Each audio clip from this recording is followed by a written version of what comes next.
If your goal is to lose weight, then when you eat matters as much as how much you eat. If your goal is to preserve brain health, then when you eat matters as much as how much you eat. A new small trial done by Rutgers University discovered these findings. How did they do it? They took 47 women aged 50 to 79 who were either overweight or obese, and they made them all cut 500 calories per day for 6 months. All the women in the study cut 500 calories per day. That's important because they kept the calories the same. Okay, but then the next piece was they took 26 of the women and they had them eat in an intermittent fasting window, or an 8-hour window every day for 6 months, from 10 a.m. to 6 p.m.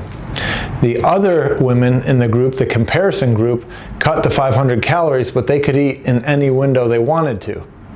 So the intermittent fasting group ate in an 8-hour window, the comparison group ate in a window of 12 hours or more on average.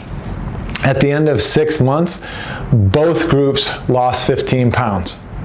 Okay, so the weight loss was the same, even though the calories were the same. The only difference was the timing.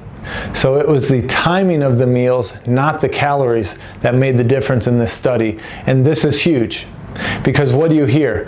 Oh, metabolic health is just calories in, calories out. It's an energy equation. Well, no. This small trial is showing that timing matters. And other videos I've made on this channel shows that timing matters. Nutrient timing, when you're eating, in what kind of window. So here's yet another study showing that intermittent fasting group, the intermittent fasting is very important for health. How? Well, we saw the weight loss was the same in both groups. Okay, so how did the intermittent fasting help over the 12-hour window group? Up here for the brain. The group that intermittent fasted had significantly better outcomes on brain tests like spatial planning and problem solving. And although they weren't significant statistically in the test, the trend for memory and learning was better in the group that intermittent fasted versus the group that ate whenever they wanted. So this shows that losing weight helps slow cognitive decline when done in an intermittent fasting window. So the authors also said if you pair the intermittent fasting window with also stopping eating at least 4 hours before you go to bed, that yielded better cognitive benefits. And they also said if you tightened the fasting window even more than 8 hours, those people had greater improvements in their brain outcomes as well.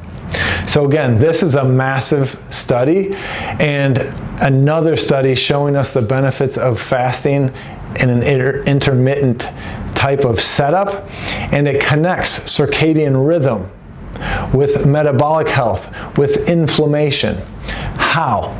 Well, when you're eating at an intermittent fasting strategy, that is circadian eating. You're always eating from 10 to 6, say, like these women did for 6 months. The body gets used to that rhythm, and you have a circadian rhythm to your eating and to your metabolism. The fasting drives autophagy. Autophagy is the physiologic process of how our body cleans out inefficient cells, unhealthy cells, dead cells. Fasting promotes autophagy. So fasting for the brain is excellent. Autophagy for the brain is excellent. That's probably one of the mechanisms behind the intermittent fasting driving better cognitive function. And then of course the intermittent fasting led to weight loss, which promotes better metabolic health, cardiometabolic health specifically. So if you're out there looking to lose weight and preserve your brain and reduce your cardiometabolic health, and you're overweight or obese, this is a study that's huge for you. And I think it's important for all of us, even if we're not above 50 years old and we're not overweight or obese, the important findings for nutrient timing, I believe, when those studies are done, will be found to service all ages and metabolic levels of health.